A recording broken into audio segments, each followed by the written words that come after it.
alerted to something today on Twitter. I was alerted to something on Twitter this morning that basically triggered my little investigation, so to speak. This person, Wolfie Randolph, Dave, sent me a Twitter post talking about Anima-Interactive. So, Anima-Interactive, for those of you that don't know, is the developers of that illegal immigration game that we talked about yesterday, that we looked at yesterday, like heading north or heading to the north, that illegal immigration game. This is the developers. These are the devs of that game. So you remember they took down the VOD of what I believe was their head. When she was talking, she was basically just waxing poetic about how, basically how they looked into illegal immigration is important and how they researched it and all that stuff, and they couldn't even, she opened up with, "Hi, I'm so-and-so, my pronouns are she, her," and she didn't even budget her time to put in a game trailer. I actually had to put that in my React video in order to see the trailer because she could do it. Well, this morning, their entire website went private. Not just the VOD, the entire website for this company went private.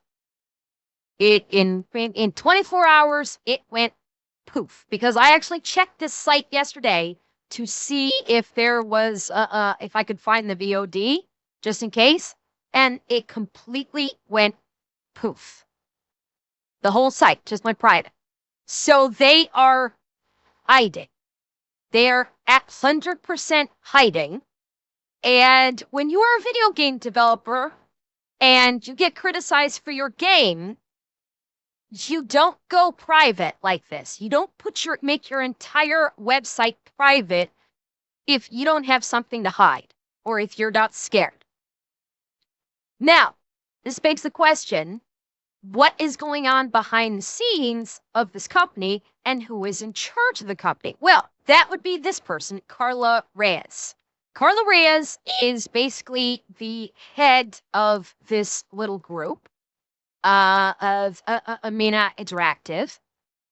And one thing you'll notice is this is an article from Forbes. I'm not sure actually how long ago, or this is a profile on Forbes. I don't know for how long ago. Actually, she's apparently she is originally from New York and has gone back and forth between London and Los Angeles. So here's what we got. So Karla Reyes used to work for Square Enix and Code Coven, a games industry accelerator for unrepresented talents. And she co-founded Square Enix Red, a research group on racial and ethnic diversity. So already we have two things here. She worked for a company that was all about for quote unquote underrepresented talent, and Square Enix Red about racial and ethnic diversity. And yes, she made the Forbes 30 under 30 list at some point. Now, here's the key part here. Square Enix Red, a research group based on racial and ethnic diversity. And her company, Anima-Interactive, was established in 2022. Do you know what was happening in the early 2020s? What was going on with Square Enix? Square Enix was a part of Sweet Baby Inc. Sweet Baby Inc. had Square Enix as one of their clients. And Square Enix Red, which Karla Reyes co-founded, is all about racial and ethnic diversity. 100% DEI. And Sweet Baby Inc. was a client, or Sweet Baby Inc. had Square Enix as a client back then when she formed Square Enix Red. So yes. Oh shit. Here we go again. Sweet Baby Inc. is back on the menu. So yes, so Karla Reyes undoubtedly probably has a connection to Sweet Baby Inc. for the time that they were at Square Enix. And so we have here an article from the Creative Dependent where she is the developer, that says she's the developer and founder and creative director of this company, a socially conscious indie game development studio, developing Take Us North. Okay? And she also helped build Code Coven, which I mentioned earlier, a global classroom and accelerator for unrepresented creators. Translation, DEI. So Code Coven was specifically for DEI work. And she is the one that created Take Us North.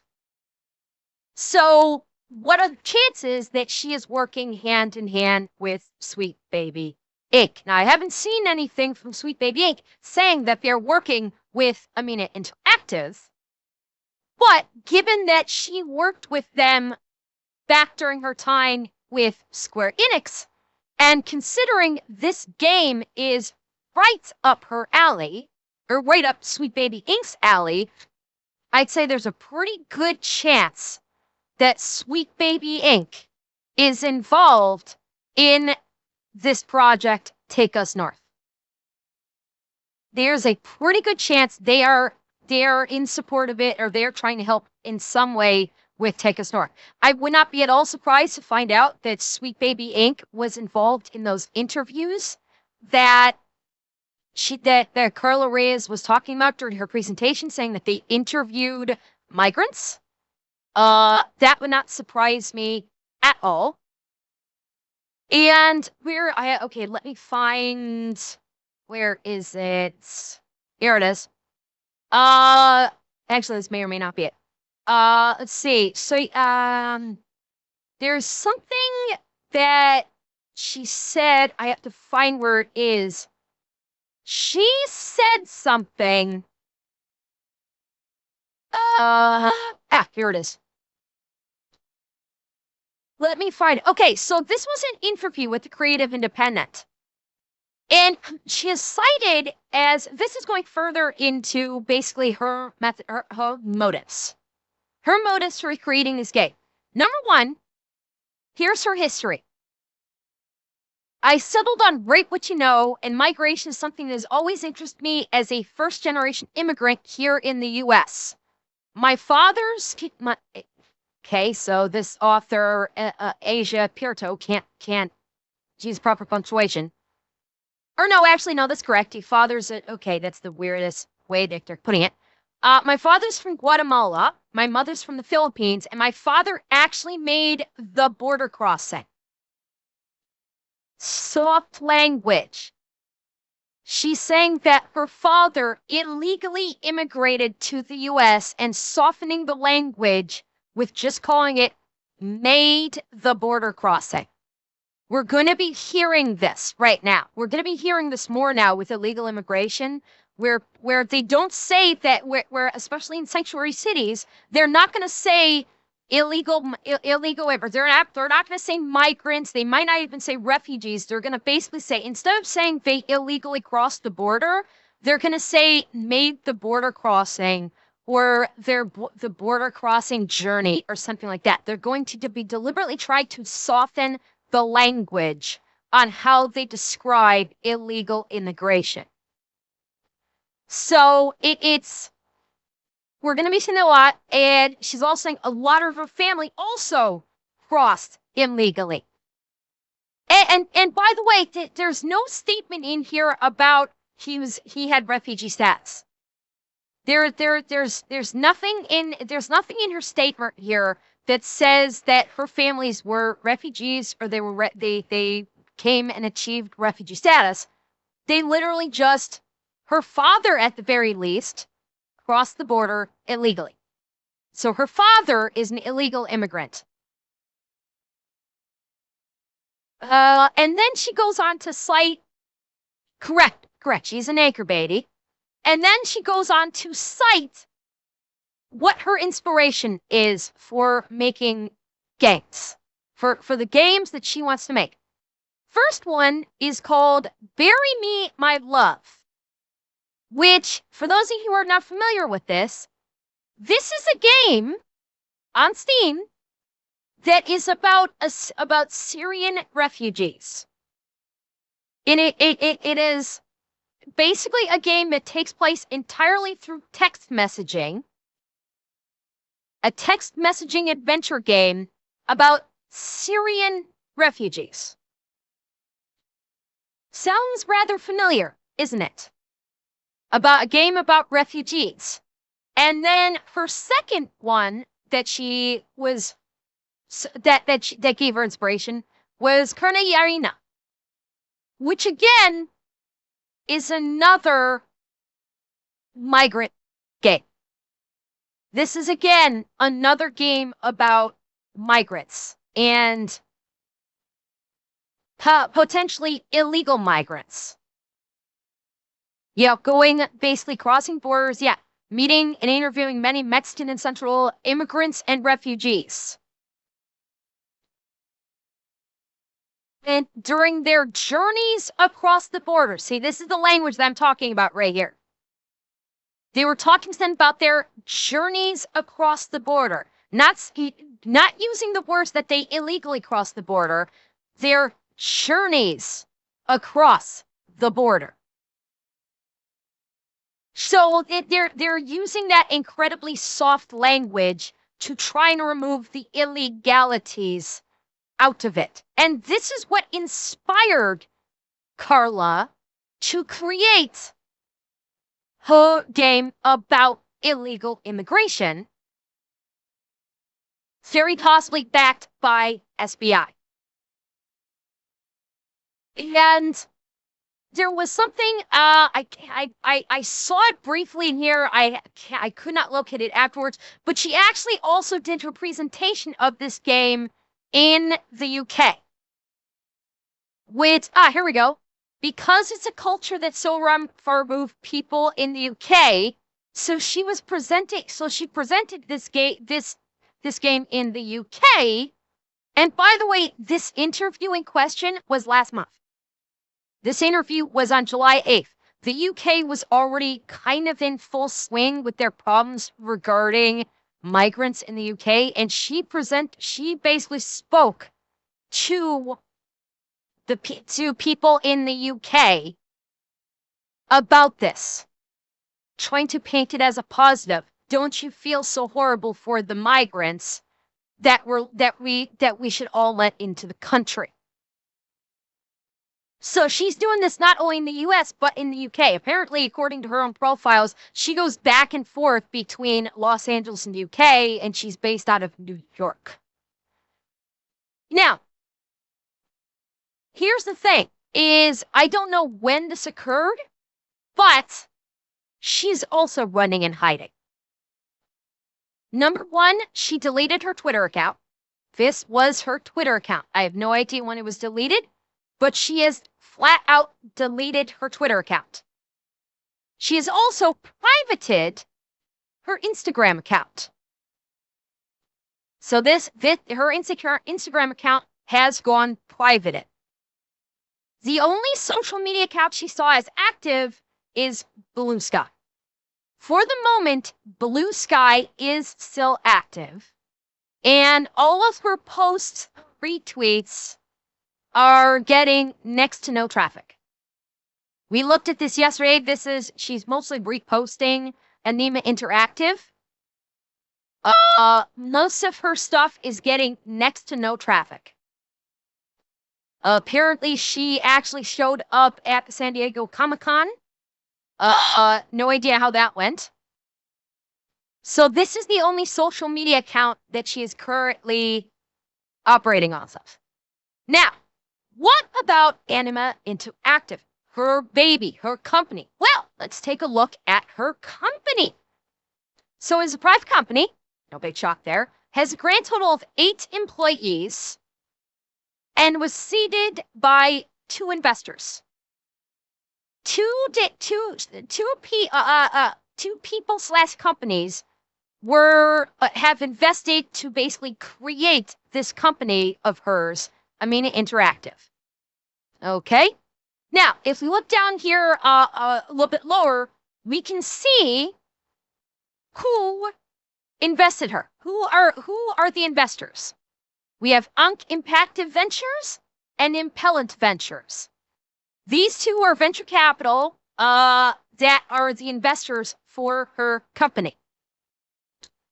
Who are they, you might ask? Well, I can tell you. So, Impellant Ventures they look like they are an investment company for video game devs.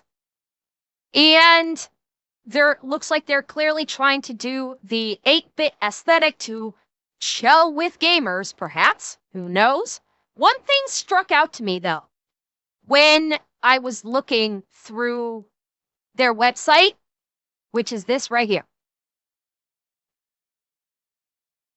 Whole bunch of economic gobbledygook. City agnostic, diversity focused is the headline of this section. Now, and here's the gobbledygook. More than ever, innovation is poised to thrive outside of major cities and traditional demographic silos. We deliver outsized impact by pairing technology and talent from established entrepreneurial ecosystems with emerging entrepreneurial clusters. This is a whole lot of bullshit gobbledygook that means nothing. This is literally made up. This doesn't mean fucking anything. It's word salad to make them sound important. But this is the key thing right there. Diversity focused. They're doing a fuck ton of doublespeak here to try to draw the eye away from the fact that they're doing diversity. DEI. So that is Impellant Ventures. Now, what about UNC? Well, UNC Impact Ventures is a women-centric. UNC Impellant Ventures backs women co-founded or led mission-aligned technology startups and first-time emerging VC funds. So and by the way, the first line is impact-driven VC investment platform with a gender instrument lens.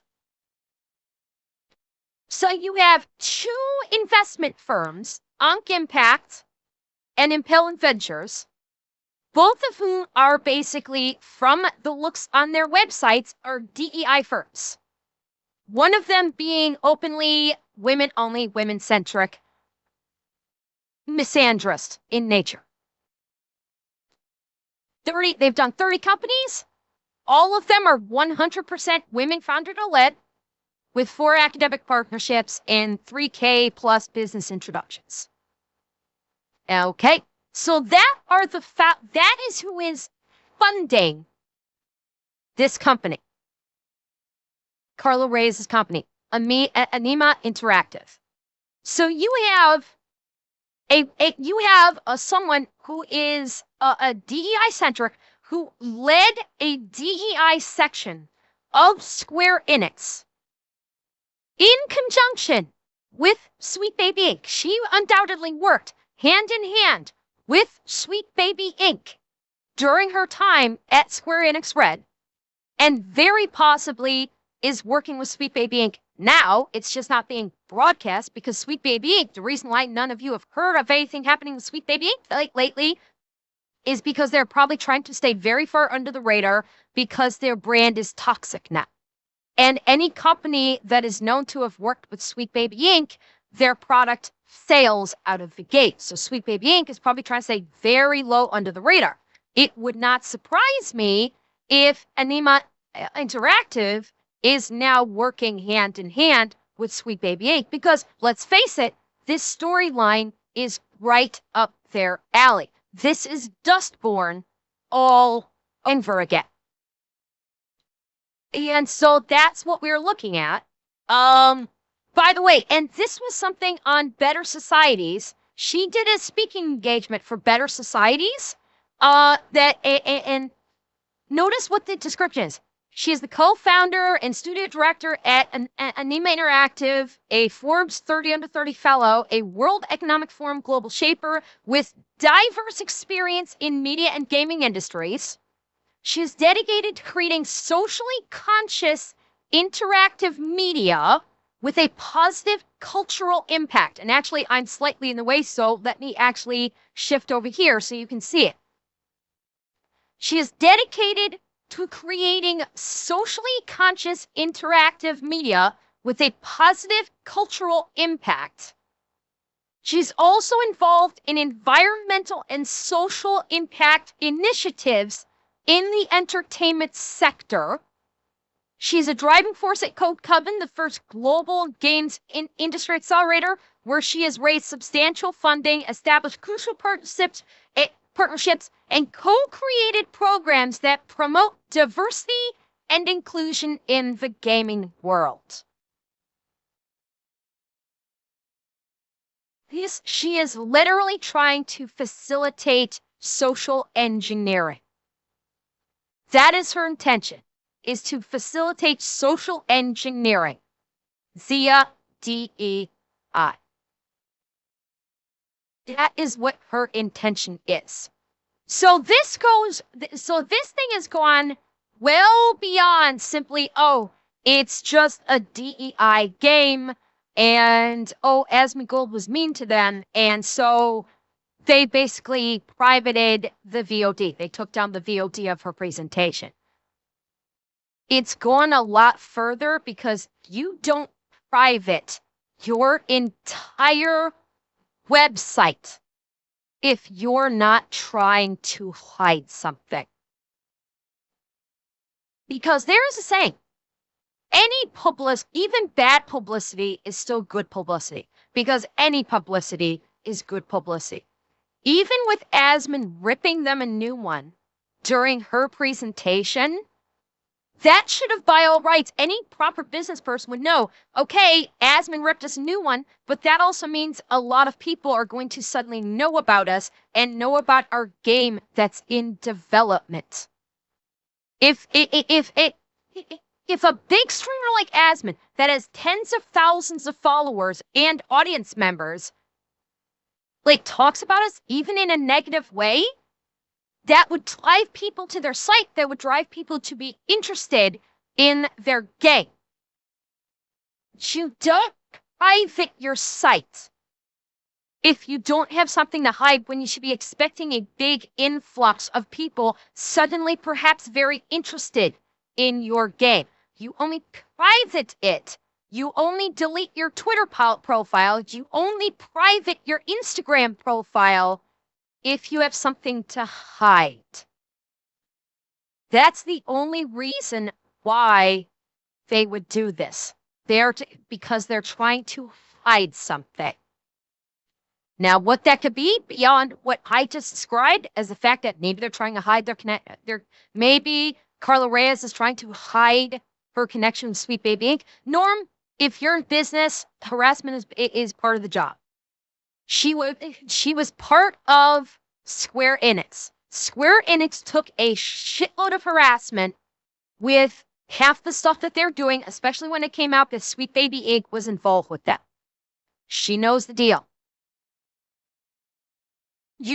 Square Enix did not private their entire site. This indicates to me that there's something to hide. What that might be, I don't know. I am not an investigative reporter. I am just a yapping anime girl that did a little bit of digging. I found all of this. Well, not just myself and my crack team found all of this over the course of like 3 hours. Okay? That is just me, some, VTuber anime girl doing 3 hours worth of digging. And I was able to come up with the fact that the site got shut down, find out that she used to be part of Square Enix Red and also Code Coven, that, of course, Square Enix used to be part of Sweet Baby Inc., that she's deleted her Twitter, privated her Instagram. She's actually active on Blue Sky with no activity. Who is funding? Who is the funder? Who are the investors for her company?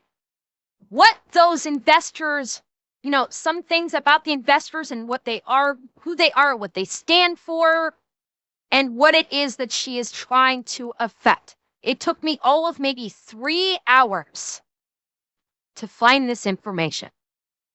Can you imagine? And by the way, this was all amidst trying to edit videos from last night and do my day job. And doing this. I was doing all 3 today. I was doing my day job, I was editing my videos, and I was doing the research on this. And I was able to do about maybe 3 hours of research on this. And I was able to come up with all of this. Can you imagine what someone whose job it is to actually investigate, to actually dig? Can you imagine what they might be able to find out? Because they're hiding something. People who don't have something to hide don't completely private their site because Asmongold was mean to them. The only question is, what are they hiding? Might be interesting to see what comes up if some people that are far more skilled at doing these kind of investigations than I really starts to dig into what's going on here. I will be very curious what's going to happen.